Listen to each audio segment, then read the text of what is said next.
Muito bem, nós vamos estudar hoje os métodos quasi-Newton. Né? Esses são os métodos mais sofisticados, os melhores métodos, mais eficientes do nosso arsenal. É claro que ele não é aquela bala de prata, né, para todo problema que a gente deve usar quasi-Newton, mas nós vamos ver que problemas de até tamanho médio, e esse tamanho médio muda com o computador, tá certo?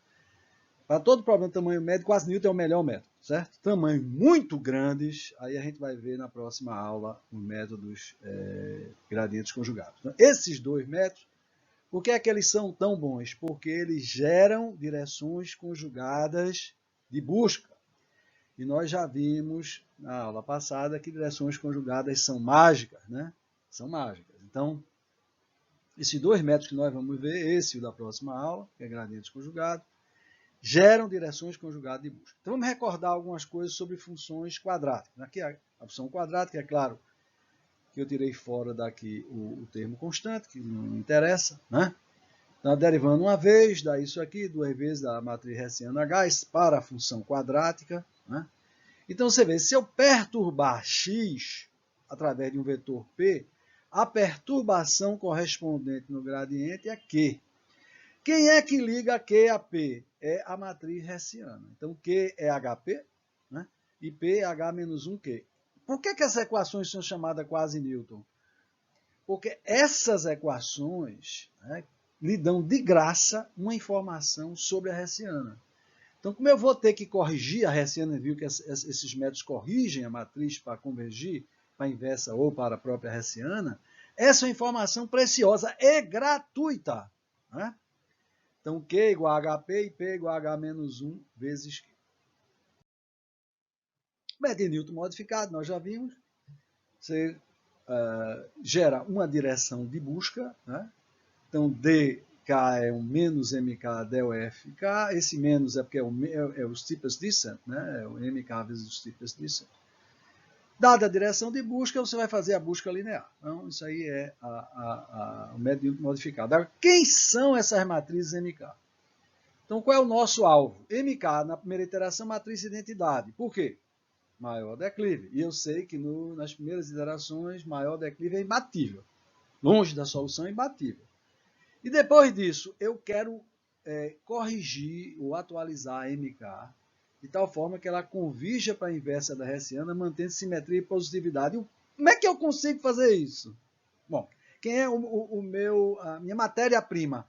É um P e um Q.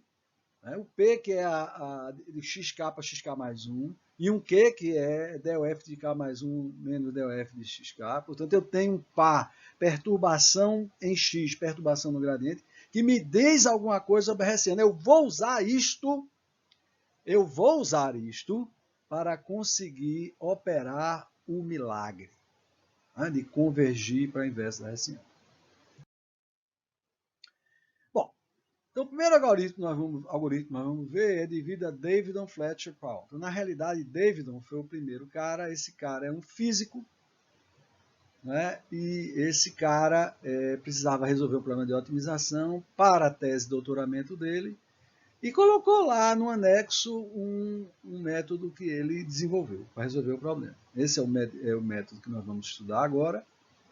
E que depois ele tentou publicar e disseram que ele estava roubando, que ele era um ladrão, o que ele estava dizendo não era verdade. Veja bem, pessoas, não é, editores conceituados, disseram que aquele método dele era duvidoso.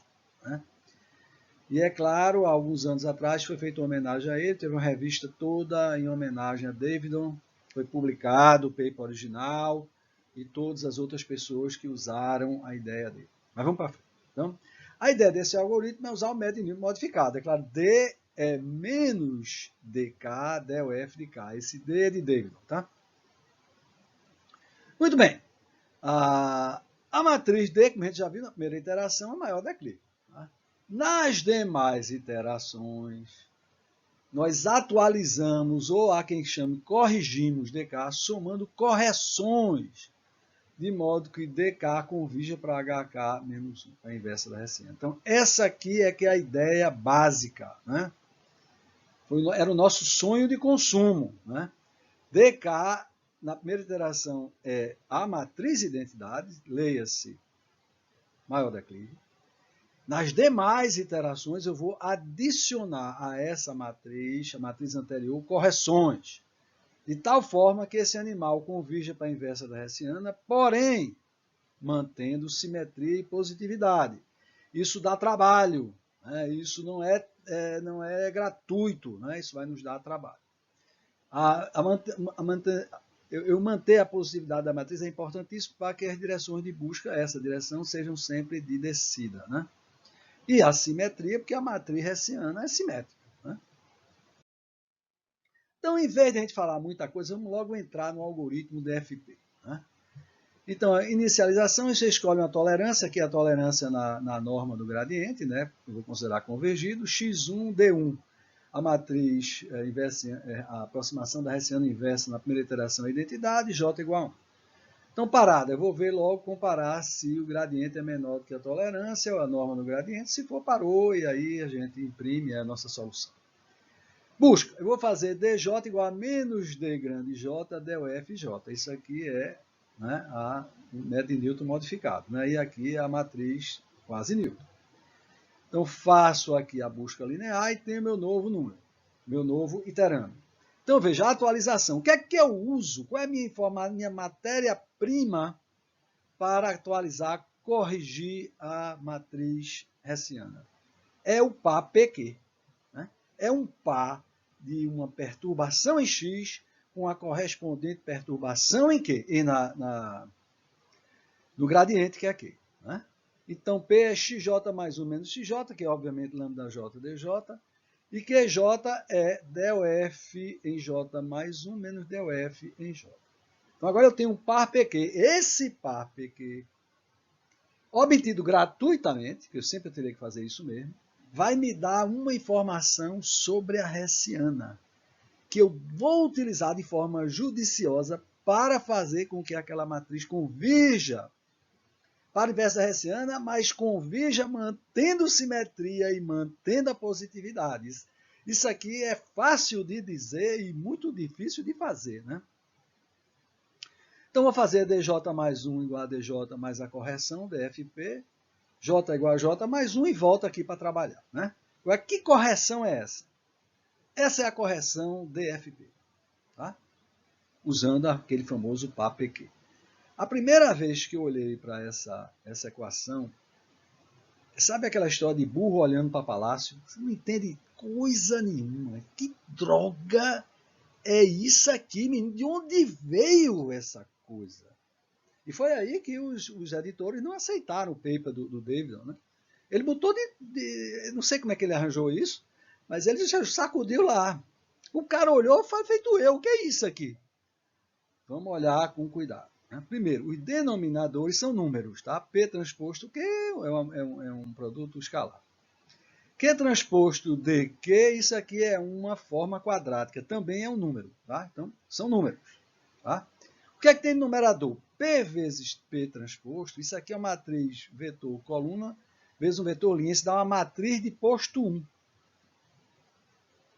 E o que é isso aqui? É djqj, que é um vetor, vezes esse vetor transposto, porque dj transposto não precisa, porque dj não é simétrico, então é a mesma coisa que o dj. Então, isso aqui é novamente um vetor vezes o seu transposto, que dá novamente uma matriz de posto 1. Esta operação vai lhe dar uma correção de posto 2. Essa correção de posto 2 é necessária pelas duas condições. Tem que manter simetria e tem que manter positividade. Existem correções de posto 1 que, obviamente, não mantém a simetria ou não mantém a positividade. Para você manter as duas coisas, a sua correção tem que ser de posto 2. Tá? Muito bem. Então, vamos resolver um exemplo, que é o exemplo que a gente sempre fez da função banana, né? Aqui é o quadrado, cortou um pouco, partindo de x1, 0,3, tolerância de 0,01 no nosso gradiente. Né? Então, Gtol igual a 0,01 é a tolerância, o ponto de partida é 0,3, aqui a matriz de identidade. Então, tem aqui contador de iterações. O xa, porque eu vou ter xa e xb, porque eu vou ter que fazer aqueles P e Q, né? Que tem o A e tem o B, e subtraindo B de A, eu vou ter o P ou o Q, né? D igual a D1, então aguardo a iteração, faço T igual a IT mais 1, incremento o contador de iterações. Aqui f de xa, no primeiro x, né? F de 3, 2, 1 xa, o gradiente é g de 3, 2, 1 xa. Então isso aqui é o A e vai ter o B, né? Norma do gradiente é a norma do gradiente x. Então, enquanto essa norma for maior do que a tolerância, eu tenho que trabalhar. Então, D vai ser menos D vezes G de XA. Lambda eu faço a busca linear. Então, meu X, esse aqui já é o novo X, né? É XA mais lambda D. F de XB, tem o F de XA, lembra? O G de XA, agora é F de XB. É F de 3, 2, 1 em X e G, XB é G 3, 2, 1 em X. Aí imprimo aqui, imprimo a matriz, guardo o ponto de iteração e faço P, X menos XA e Q é G de XB menos G de XA. Então esse é o nosso par. Então eu corrijo a matriz D, DD mais 1 sobre P transposto Q, que isso é um número, né? Vezes PP transposto, menos 1 sobre Q transposto DQ, isso também é um número, vezes DQ vezes Q transposto D. Né? Então, isso aqui é a correção, a soma da correção DFP. Somo o contador de iterações, faço o meu XB virou XA, o meu G de XB virou G de XA, o meu X virou XA e volto para trabalhar, até que a norma do gradiente seja menor do que a tolerância. Aí depois disso eu mando apertar uma tecla para gerar o gráfico, gero uma malha e traço aqui as curvas de nível e mando plotar aqui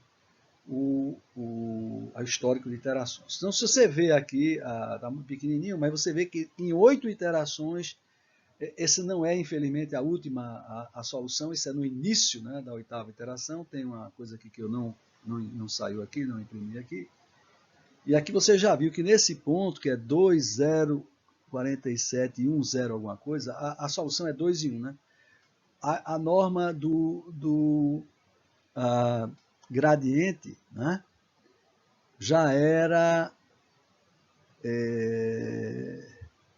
a norma já era 0,012 ou 0,13, eu acho.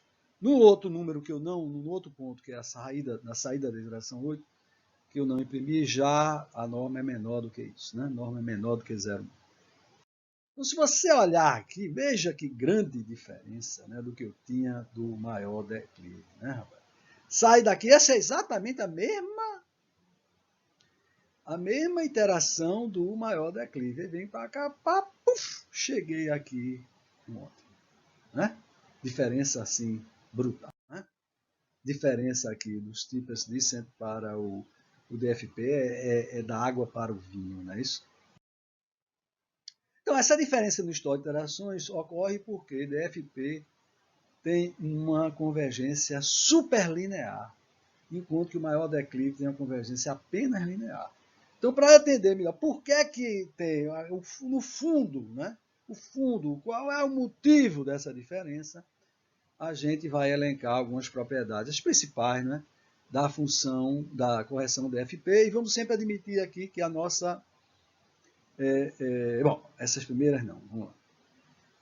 Se DJ é simétrico possível definido, então DJ mais 1, que é DJ mais CF mais CJ CFP, também será. Né? Então, isso aqui é a hereditariedade. Eu ia dizer que isso aí depende da função C quadrática, mas isso não tem nada a ver com função quadrática por enquanto, isso é geral. Tá? Então, você vê que ela tem a hereditariedade da simetria e da positividade. Isso é difícil de fazer. Então, aquela correção teve que ser de posto 2 para garantir isso aqui. Tá? Então, isso significa que está garantido que as direções de busca dadas por isso serão sempre de decréscimo, desde que essa matriz, a gente viu isso, né? No método modificado, desde que a matriz MK, que nesse nosso caso é DJ, seja positiva definida, esta direção terá a derivada direcional negativa. Pronto, tenho certeza absoluta, posso dormir em paz, o método não vai parar, ele vai ter, em todas as iterações, uma direção de busca de decréscimo da função, de descida. Bom, agora começa o caso com f é uma função quadrática. Então a gente já viu que...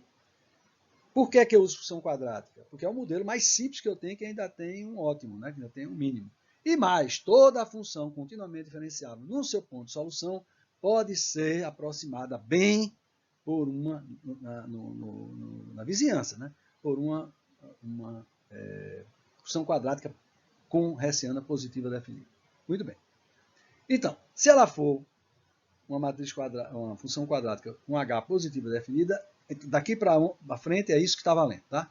Então, as direções de busca D1, D2 serão conjugadas em relação a H. Então, aqui está o segredo do sucesso desse método. Ele gera direções conjugadas. Então, está garantido terminação quadrática. Ou seja, eu tenho certeza no problema quadrático que eu vou terminar na solução exata em no máximo n iterações. Ponto. Né? A matriz dn mais 1, depois no final, né, será exatamente incrível, né, a matriz inversa da hessiana. Então, ninguém me tira da cabeça que Davidson se baseou daquela decomposição espectral. Não sei se você se lembra. Quem pegou uma matriz, saiu somando, botando num saco um bocado de matrizinha, posto unitário, eis que esse não, quando, pum, eu tenho a minha matriz de novo. Né? Ninguém me tira da cabeça que o Davidson teve essa ideia devido à decomposição espectral. Então, a matriz D na enésima mais depois no fim, né? No fim da enésima iteração é exatamente o inverso da hessiana. Fui construindo devagarzinho, passo a passo, somando correções de posto 2, né? Baseada em quê? Quem era a matéria-prima? Baseada no fato de que eu tenho um par PQ e que isso me dá uma informação sobre a matriz hessiana. Né? Xn mais 1 é a solução exata, é claro que a gente está com direções conjugadas, e aqui vem uma propriedade assim fantástica, né? É quase que milagrosa. Né? dq igual a p para k de 1 a j. Veja, a equação quase Newton é h menos 1 vezes q igual a p. E dj, né, uma vez corrigida, funciona como a inversa da hessiana, não só para essa iteração que eu corrigi, ela vale para ali e dali para trás, meu amigo.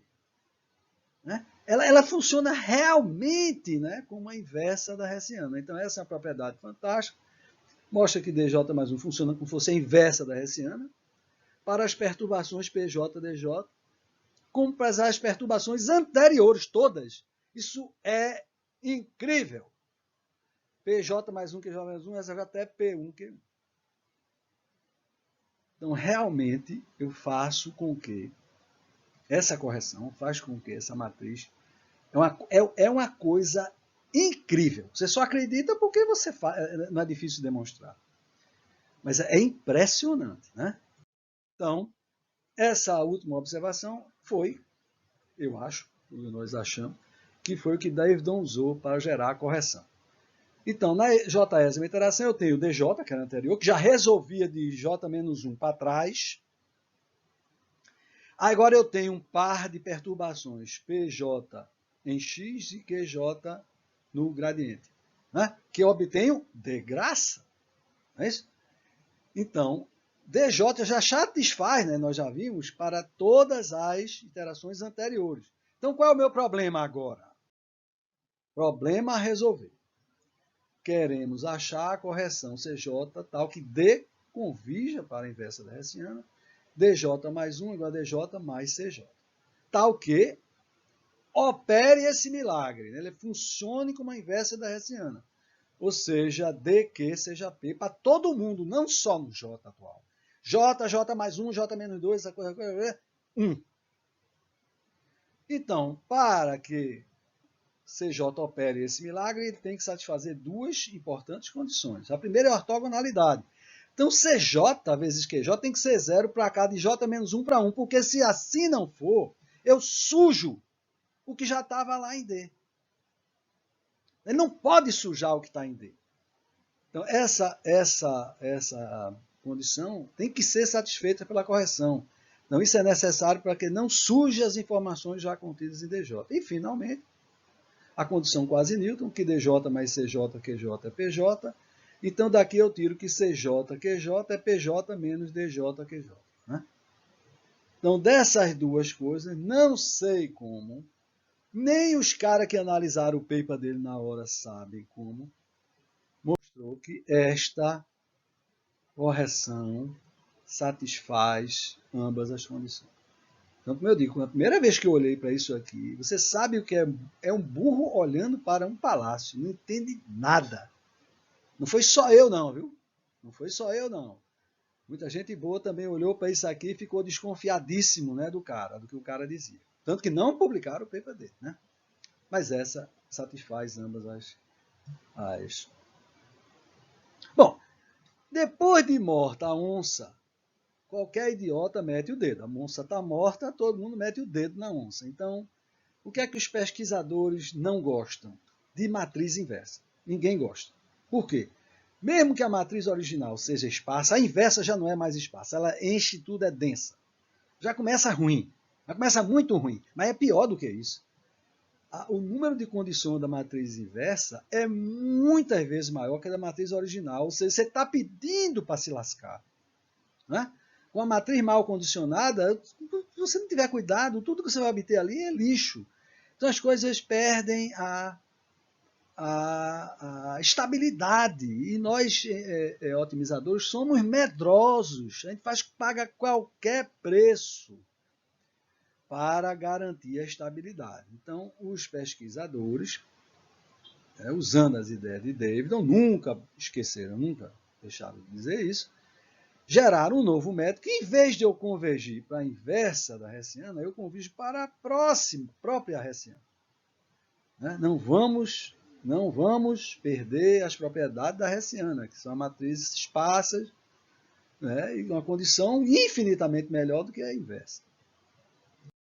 Então apareceu esse algoritmo, o algoritmo BFGS, é Broyden, Fletcher, Goldfarb e Shannon. Esse cara foi o primeiro cara que começou o estudo, esses dois outros caras se juntaram a eles, e gente Fletcher, uma pessoa dos nossos melhores pesquisadores em otimização, morreu há 2 anos atrás. Não sei de que, ele é um rapaz jovem. Rapaz não, professor jovem. Goldfarb também é um cara, um matemático de Nova York. Esse já não é tão, não sei se ele está vivo ainda. Mas Fletcher morreu moço. Mas vamos lá. Então, dk é menos bk elevado a menos 1. Então, veja, eu estou convergindo para a próxima, esse é B de Broyden, tá? Eu estou convergindo para a própria hessiana, né? Então, para eu achar a direção de busca, eu tenho que inverter. Lembre-se que é o inverso da hessiana, vezes os steepest descent. Então, na realidade, eu nunca inverto. Na realidade, a gente resolve o sistema BK-DK igual a menos DOF de K. Né? Claro que ninguém vai inverter isso. Inclusive porque são matrizes grandes. Né? Então, BK na primeira iteração é de novo o I, né? Que é steepest descent. Nas demais iterações, BK é BK menos 1. Está errado aqui, é BK menos 1 mais CK de BFGS, de tal forma que BK convija para a própria hessiana, mantendo a simetria e a positividade. Né? Então, se você comparar, é muito parecido, mas nesse aqui a gente vai ter que resolver um sistema de equações. No outro é só multiplicar por uma matriz. Esse é um preço baratíssimo para a gente pagar. Né? Para ter estabilidade. O otimizador paga o que você quiser, né? Desde que não seja uma coisa extraordinária, mais difícil do que resolver o problema, para garantir que o método não vai divergir, não vai entrar em instabilidade. Ah, ótimo. Tá ótimo. Mas como é que eu vou encontrar a correção BFGS? Né? Partindo da Davidson Fletcher Powell. É uma tranquilidade, né? É só comparar as duas. Veja, DFP, D ia para H menos 1. DJ mais 1 é DJ mais essa correção, DFP. Tal que DQ igual a P. Tá? Aqui, BFGS, B converge para H. Então, em vez de D, eu boto B. Né? Então, em vez de D, eu boto B. Aqui, em vez de D, eu boto P. Em vez de Q, eu boto P. Em vez de P, eu boto Q. Então, é só fazer essas modificações que você chega aqui na correção BFGS. Que, no fundo, né, matematicamente, eu não estou fazendo nada de diferente. Né? absolutamente nada. Essa é exatamente a mesma correção, só que eu estou corrigindo a matriz mesmo e não a sua inversa. Então não tem nenhuma dificuldade, é exatamente a mesma correção. Exatamente a mesma, matematicamente é exatamente a mesma coisa. Né? Isso aqui é uma correção de posto 2. Então aqui está o algoritmo BFGS, que os senhores vão ter a oportunidade de trabalhar nele. Vocês já vão pegar o meu algoritmo DFP e vão fazer essa pequena alteração. Né? Então, inicialização, você escolhe tolerância, x1, faz B1 igual a matriz de identidade, né, para gerar os tipos de sempre, faz J igual a 1. Parada, se a norma de DFJ for menor do que tolerância, menor ou igual a par. Direção de busca DJ é BJ menos 1, né, vezes DFJ. Claro que você não vai fazer isso, você vai resolver o sistema BD igual a menos DF. Né? Você vai resolver o sistema e não achar a inversa. Aí você acha a busca linear, lambda j é o argumento que minimiza f de j mais lambda dj, e pega meu novo ponto, meu novo iterando, xj mais 1, xj mais lambda j dj. Então agora eu tenho o meu famoso parzinho PQ. Né? P é xj menos 1 mais 1 menos xj, que é o j dj, né? Lambda j dj. E o QJ é del f j mais 1 menos del f j. De graça. Isso aqui é gratuito. Né? O algoritmo ia fazer isso, calcular isso aqui de todo jeito. Né? Aí eu faço BJ mais 1 igual a BJ mais a correção BFGS, que a gente já viu. J igual a J mais 1 e volta para 2.